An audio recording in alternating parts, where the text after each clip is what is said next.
In this video, I wanted to talk a little bit about my Scientology experience, what got me into it, and some of the conclusions I came to after spending close to a year working for Scientology on staff.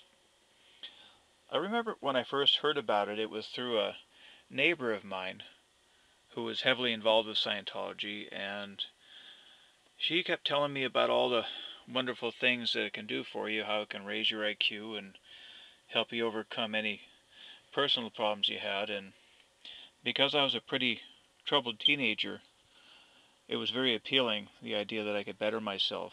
And so when she invited me down for a lecture, I was more than happy to go. And I remember one of the first lectures I saw, they demonstrated a little bit of Scientology auditing, or their form of counseling, where they used the Scientology e-meter. Let's see if I can find a picture of it here. Now, in Scientology, they believe that most of what causes us problems has to do with painful traumas we still have stored in our mind, and they call them engrams, and they claim that all the painful incidents are stored in our reactive mind.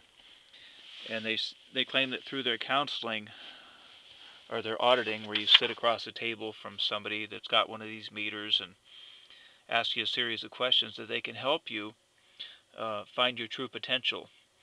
And they don't say it right up front, but they claim that at some point you'll start to get a higher IQ, and that you'll begin to develop superhuman powers. And I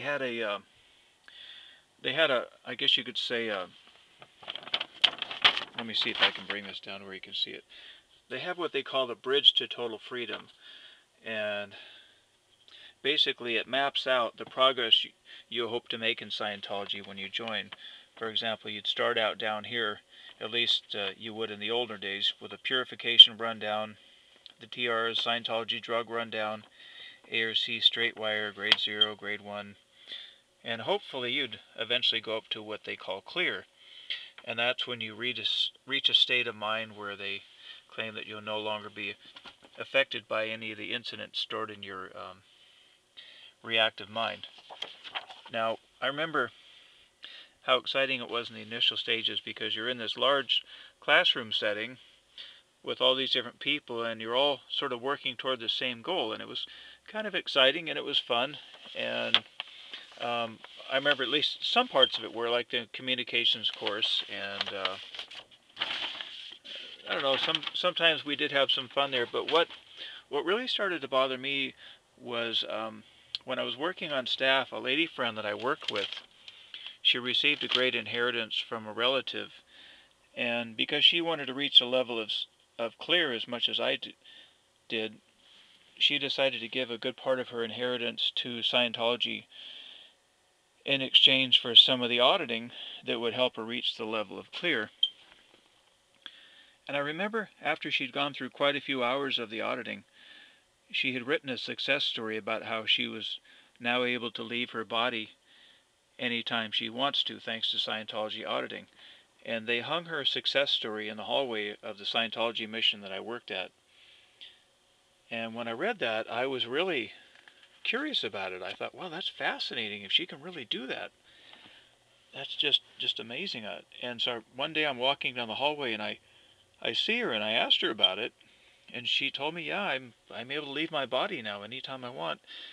And I said, you know, I'd love to do a little experiment just to see that. Would you be willing to turn around and try to tell me how many fingers I'm holding up? And so she looked around to make sure nobody was looking, because in Scientology they had a lot of rules about a lot of different things, and even though I don't know anybody officially told her she wasn't supposed to demonstrate her power there, I think she kind of knew as well as myself that was probably some rule against it. But anyway, she looked around, make sure nobody's looking, and she says, all right, go for it.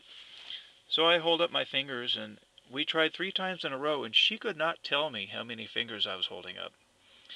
And that really troubled me, because I started thinking, well, you know, not only couldn't she tell me how many fingers I was holding up, but in her mind, she thought she could. She was so sure of herself that she attempted to demonstrate it to me. And I began to wonder, well, what did they do to her? I mean, if they didn't really give her this ability and they gave her an illusion, she's actually worse off than me. because she thinks she has this power that she doesn't have, and that really started to trouble me. I started having thoughts like, wow, have I discovered what Scientology is really all about? I mean, am I like one of the only people in this mission that really knows the truth here? This is scary stuff. And I don't know, it just really bothered me, and I don't think I told anybody about it. I remember one thing in Scientology is that if you ever had any doubts, sometimes you discover it was best to keep them to yourself, because if you expressed that you did have any doubts, you'd have to work it out with your ethics officer, and they'd have you read this book here, and you'd have to go through kind of what I'd call a, I don't know if it'd be fair to call it an interrogation, but they'd basically have you, you know, kind of analyze why you're doubting Scientology, and they'd go through this whole thing where you'd have to read what they call the condition of doubt. But anyway, that was one of my first big awakenings that really had me wondering if Scientology was everything it was cracked up to be. And there were a lot of other things I saw as well, but uh, maybe I'll add some more to this tape later. But for the time being, I just wanted to share that one story.